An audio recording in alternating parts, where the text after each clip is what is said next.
and welcome to episode number 45 of the WP Café show with me, Keith Devon. And with me, Mark Wilkinson. How are you today, Keith? What's your week been like? I'm tired. I'm lacking caffeine today. I did not have enough time this morning to make my little flask of coffee to bring down to the office. Oh dear. And now I am feeling the effects. I think you need to go and get a coffee then after this call, after this. No, it's too late by then. I don't know. Not really an afternoon coffee drinker. Well, anything after 3 or 3:30, I think, that's kind of my cutoff. So I could sneak one in afterwards, but I don't know where I'm going to get one from. But yeah, I always go decaf. After midday, I go decaf. But anyway. There's something about, I don't know. I'm just not a decaf coffee guy. It's just, don't know. I could kind of get it because if you like the taste, but coffee, like the whole caffeine thing is just part of the experience for me. So I just like to keep it pure. Anyway. Fair enough. How are you? Well, I am well. Yeah, good. Been a good week, I think, really. Good. This and that. Calls, sales calls, bit of dev, bit of frustrating communication via email. Oh my goodness. It's pretty hilarious, actually. Like, nearly every day you have a little rant to me about some email thread or other. I just you ask questions and then people just don't answer the questions and just come back with something completely different. Yeah. It's basically like, you asking them, would you like tea or coffee? And they say, yes, please. That's the construct of the conversation that I've been dealing with this week. Yeah. I'm like, yeah, that's great, but would you mind actually answering the question? Anyway, there you go. Just maybe it must be me because no one else seems to worry about this stuff. Maybe it's my email. It's not clear. Yeah, I think. Well, you get a lot more emails than I do because of the product side of things. So you're definitely exposed to that a lot more than I am, which I'm quite grateful for. Anyway, on with today's show.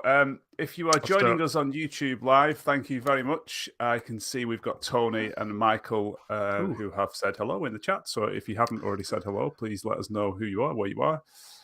We will be taking comments and questions. We'll have a good question. We do. So if you have a question, then whack it in the chat and we will get to it.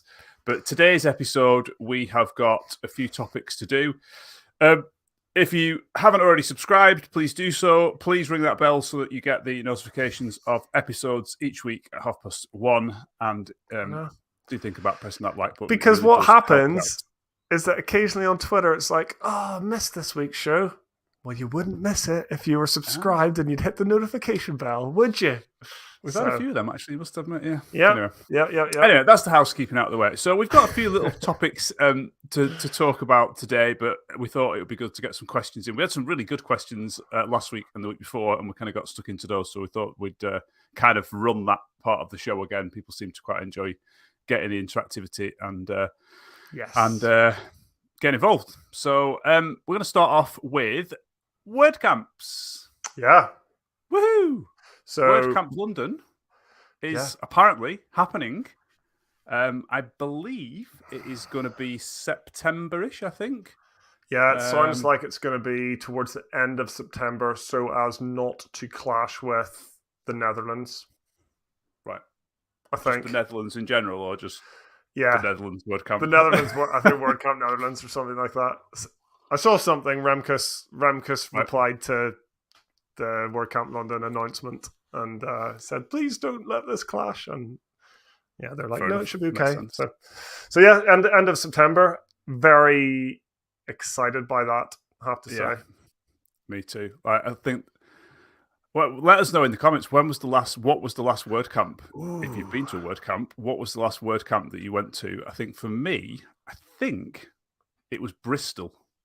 I think. That must have been 20... Did I go to that one?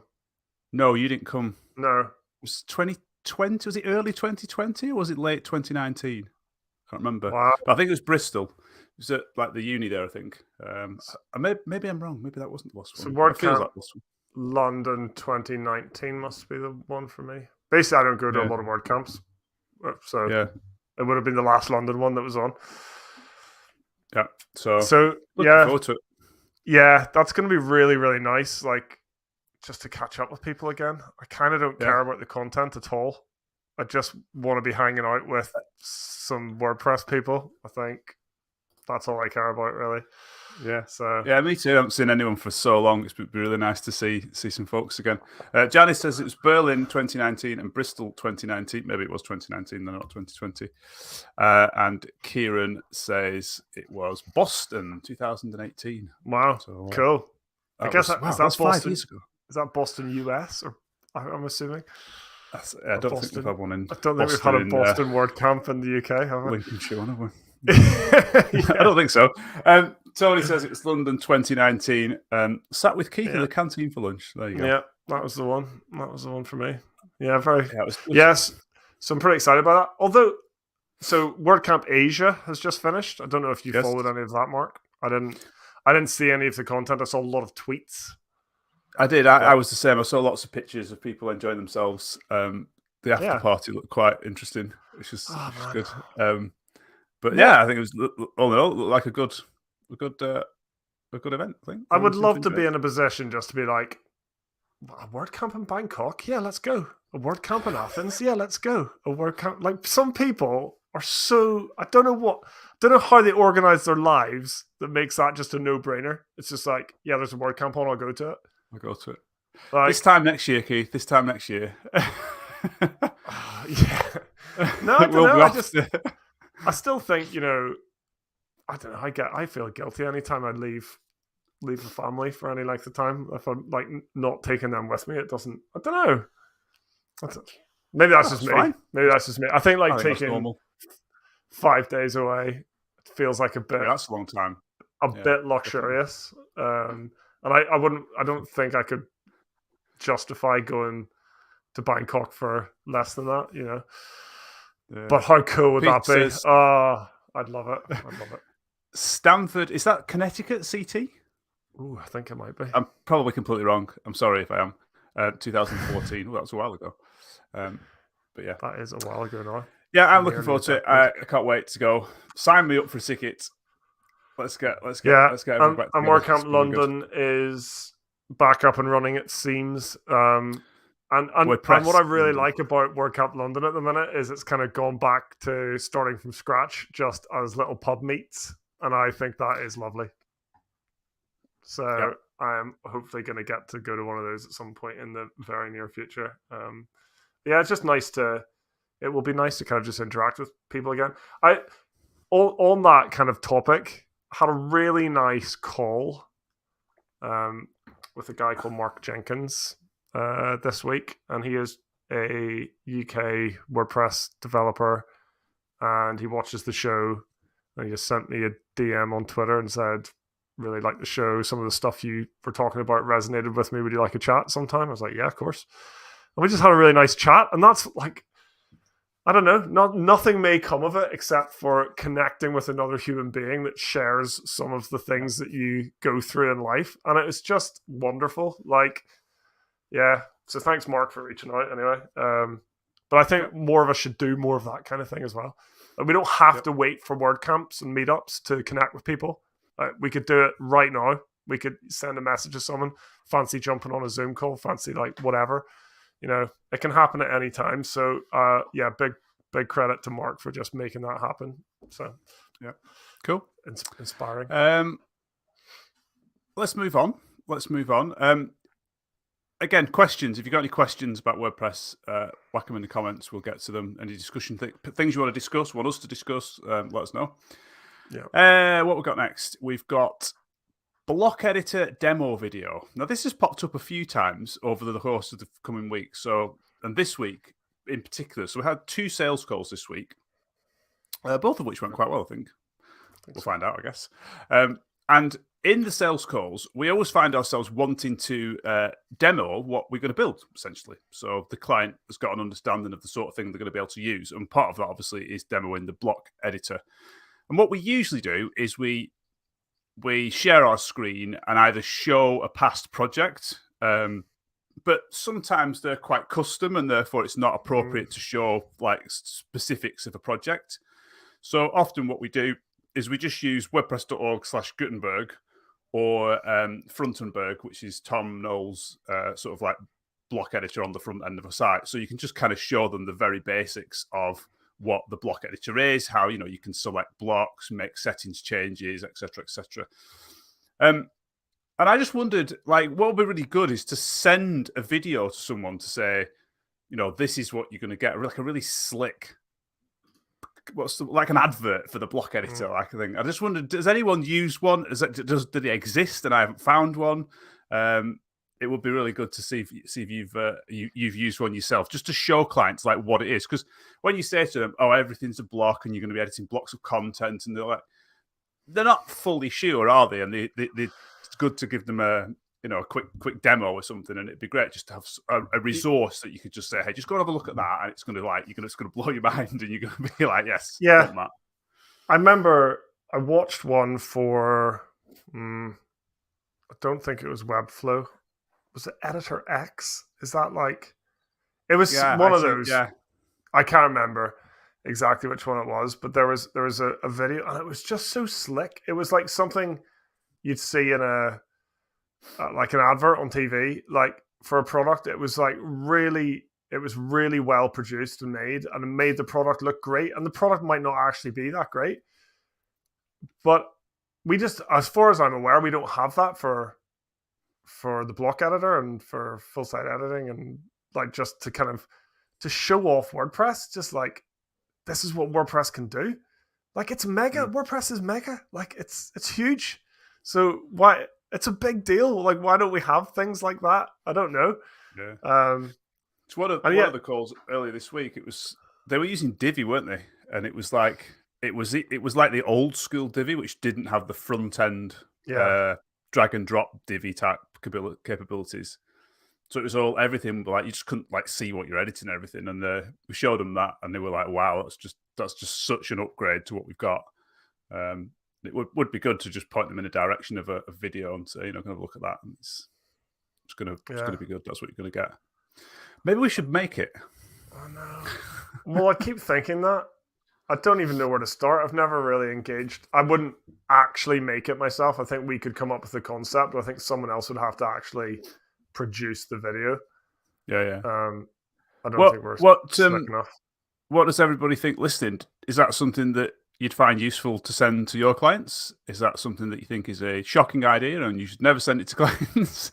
It'd be good to know what the thoughts are. I think we would find it useful, but maybe there's a different angle that we're not thinking about, which means it's a terrible idea. But I don't know. Yeah. Cool. Yeah, I think we may have mentioned this ages and ages ago as well. But yeah, we'll see. Even if we don't do like a full slick kind of commercialized version of one, I think you and I probably need to do one that's just kind of a bit more prepared, because what ends up happening is you go to something like Frontenberg and then you go, I'm just going to show this feature. Oh, that feature is disabled. I'm just going to do that. Oh no, that's slightly different than the way we did, which is what happened on one of those calls. Yeah. I was trying to make something like full width alignment, and the alignment options have been disabled. I was like, oh damn it, that's embarrassing. Peter says, definitely useful. Thanks, Peter. And the challenge is there are so many options and slick ways of doing things. A demo video would need to match what you do and how you do it. Yeah, it's a really good point. I don't think you can ever show everything, but I think there's some real key concepts in the block editor that clients, and because I suppose I'm talking about this, it's an advertisement, really, isn't it? Like, this is what you're going to get, and this is So there's some real key things that you would show them that would like hopefully blow their mind, and they'd be like, "Wow, this is the thing for me." So things like patterns and locking things so you can't break them, and having your own color palette in there and preset values, just that sort of stuff. And then obviously the general how the block editor works as well. I don't think it'd need to be 15 minutes long. 4 or 5 minutes max, just showing the key things would be good, I think. Yeah, even I think even potentially shorter than that if it was going to be like a really punchy kind of just advert style thing. Yeah, I think there's maybe two videos to make, like a shiny advert and an intro. Maybe I don't know. But. Well, I wonder what the what was that plugin that used to do WordPress how-to videos, and you could put it into the dashboard of your site. There's a couple of those. Watch them. Yeah, there's WP 101. Have they been updated? I assume I think so. And then there's like, is it called Video User Manual or something? Yeah, because they're a bit more how-to though, rather than sell it, aren't they? Yeah. But I guess that's sort of the thing, this is how you do these tasks and things. But I just think as well, like, with Automatic and WordPress.com, why don't they have one?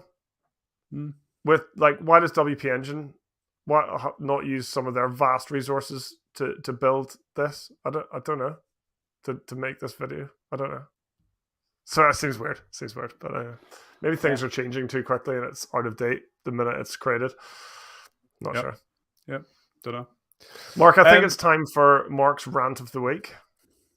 My rant of the week. Oh, yeah. We've kind of covered it at the start, really, haven't we? Like emails to clients, which has just frustrated me no end. Like asking questions that they don't answer.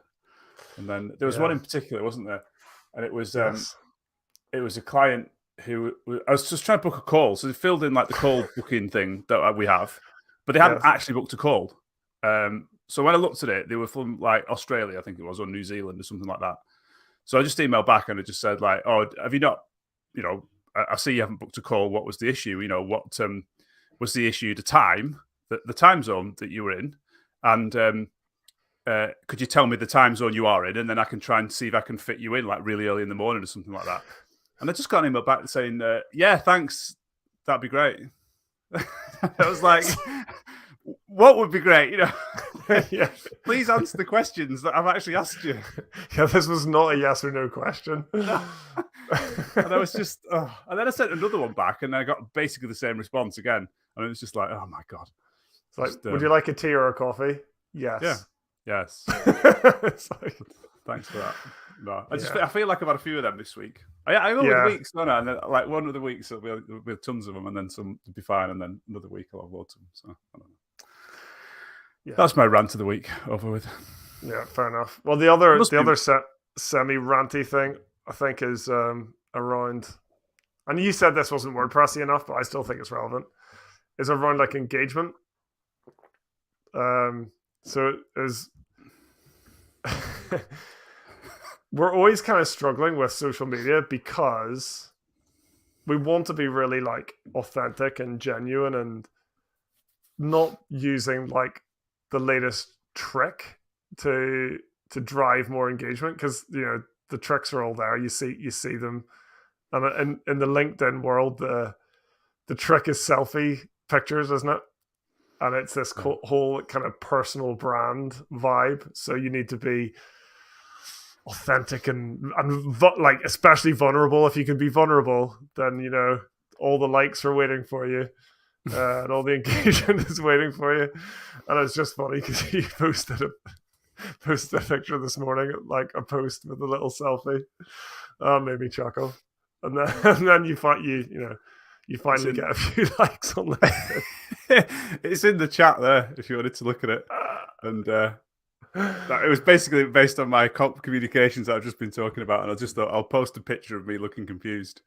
And then it was like, obviously LinkedIn sees that as the best quality content ever because I've got the most impressions and the most engagement on that one than an actual genuine attempt at a quality article that is obviously trying to provide value to people. So it just made me laugh. Yeah. And we were at that webinar yesterday, weren't we? Where we were looking at listening to people talking about like recruiting marketing on LinkedIn and stuff. And they constantly talked about quality content, make sure it's quality content. And it's just ironic that quality content happens to be that. Yeah. Anyway. Yeah. Okay, we've got a couple of questions. Thank you to Sam and Tony for questions. I'll go with Sam first. Sam says, do you register your own block styles? Have you found the is default value to be useless? By default, the style is selected but doesn't apply any classes until reselected. Why have I not noticed that? I don't think I do use as default that often, actually. So I think I just register styles, and by default, they're not selected. So it's just the default style is just the one that comes out of the box with Gutenberg or with the block editor or WordPress or whatever we call what we use these days. and then the custom styles have to be selected. But I think I get what Sam's saying. But and I have used as default before. So for example, I remember I had an image style on one project that was like the default style. It was like I think I was changing like the saturation. It was like a filter on the images, and there was a style to turn that off, but the default style was to have it on. But I don't remember coming across that particular issue. So I guess one of the ways is just to let unless the default style that you want them to use is something that isn't the default WordPress style, which is probably what Sam's getting at. I'd be interested to test that actually. So yeah, we'll see. It's a very good question. So I'm just having a look at our editor now on the Job Relay site. So I've clicked on a button and we've got loads of button styles, but none of them says default.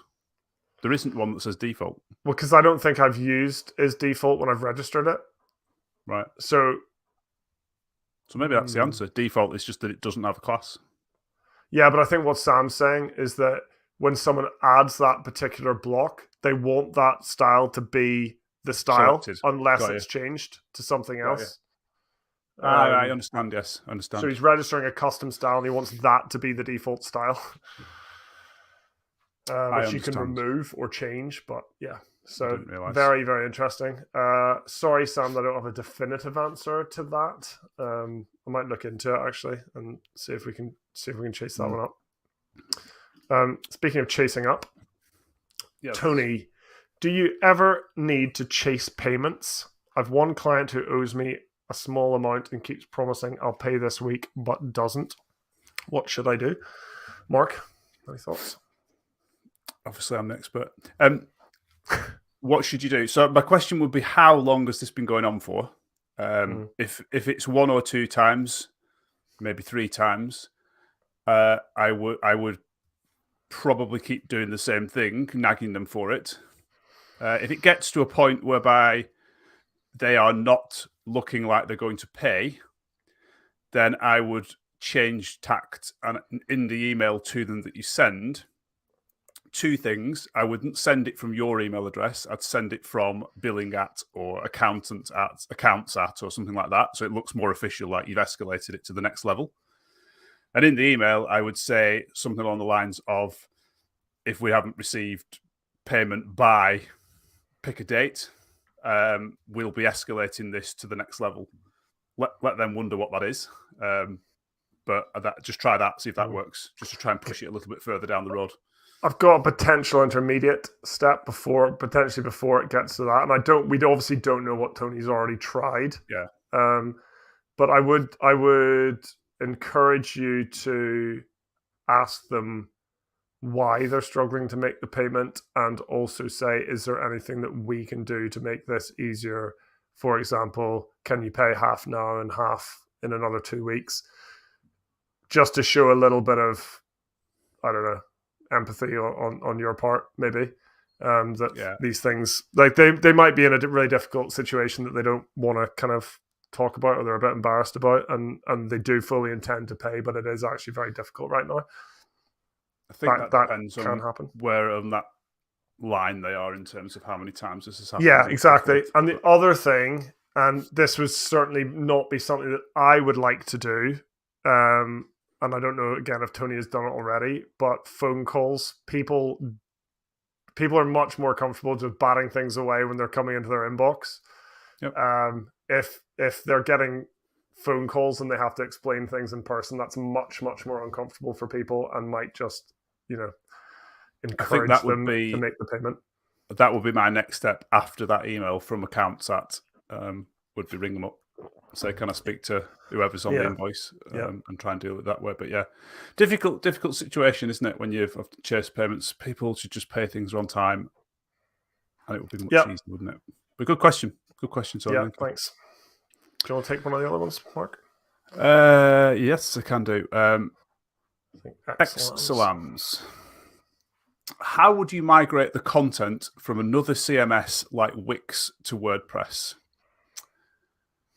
Okay, so there's a few approaches here, and we've probably used many of them. So ideally, your provider that you're currently with in this case Wix, I assume, will have some form of export. So you could export the content in some format or another. Usually that would be like an XML type form export, which is what WordPress uses. And then there are numerous WordPress import plugins that you could probably configure to handle that data for you. Even if it was just chucking the content into the content of the post in WordPress, and then you might have to play around with it later and fix it up.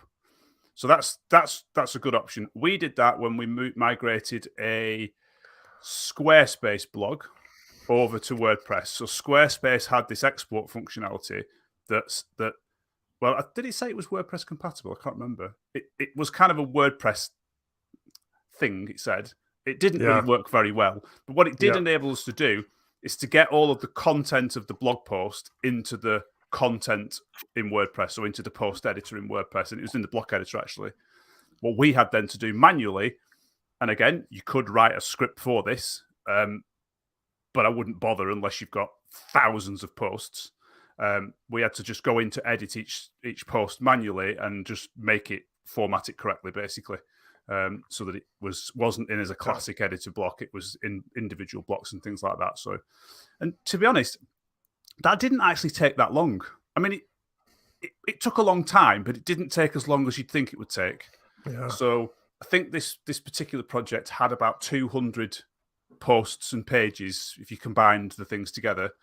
And I think there was me and Keith and the client as well were doing it. So we sort of tackled a third of those each. And I think mine took about 5 or 6 hours just to go through them and get them all right. I mean, it sounds a long time, but actually in the grand scheme of things, it'd take you far longer to write some fancy script to do it for you. So it depends. Yeah. So that's one of the options. The other option, which is sometimes the best option, is a copy paste from the front end of the site. And again, it depends how much content you've got as to whether that's the best option or not. But yeah, those are the two options that we have used. Anything else to add, Keith?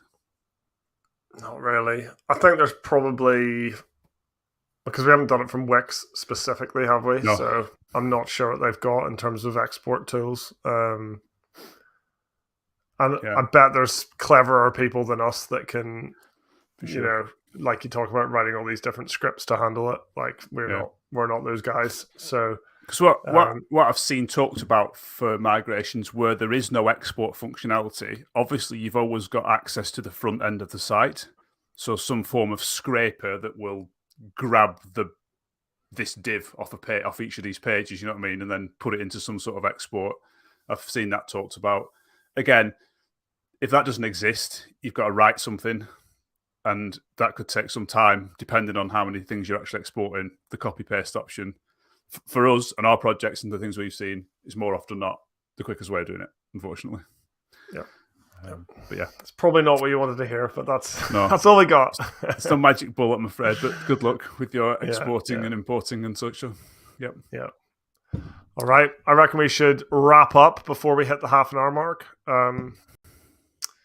Thank you very much, everyone, for your comments today, for joining us. It's always nice to see people and to interact with you all. So thank you very much for that. If you haven't done so already, please like the video or subscribe and get notifications. You can subscribe on YouTube or on your podcast player of choice. And if you do that, we will see you again next week. Bye-bye.